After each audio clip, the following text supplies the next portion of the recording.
I have sinned against you, my Lord. And I would ask that your precious blood would wash and cleanse every stain until it is in the seas of God's forgetfulness. Thank you. Thank you. And God bless you.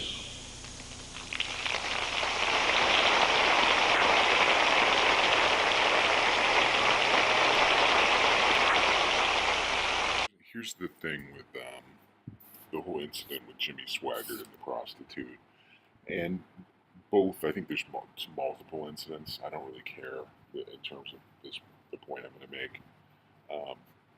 This man had a position where he could easily have taken advantage of lots of women.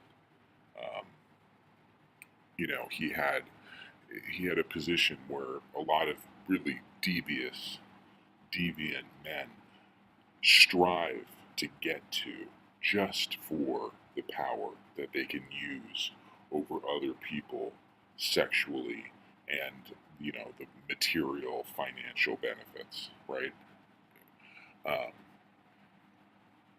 And obviously he had a strong sex drive, right? If he was going to go to these lengths and risks to engage in sex acts with prostitutes.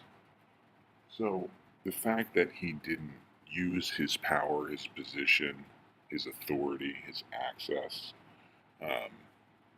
to take advantage of the many women that he could have, even just sort of like groupie level women. I mean, the guy, you forget, this guy was on TV. He was, a great singer, musician. He's very wealthy. He's very famous.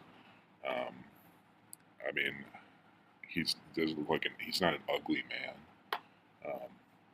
So even just beyond the people who would have been under sort of his sway religiously, who and there's plenty of people that we look at religiously. And also, I would remind you that there's all these streets and everything named after Martin Luther King. Martin Luther King didn't just sleep with prostitutes; he beat them up. So that's another thing to keep in mind here in terms of what our standards actually are in this country. But he did not take advantage of the many women he could have. He did not use that power, and he took a big risk by going with prostitutes on several different levels. And so to me, that means he's not as bad as he could have easily been. That he did not want to corrupt his authority spiritually. So, which, like I said earlier, many people do. Many cults are built around using that kind of authority to sexually take advantage of people. And he would have really messed with some people spiritually, psychologically. So I think that it actually speaks well for him that he went with the prostitutes. Well, praise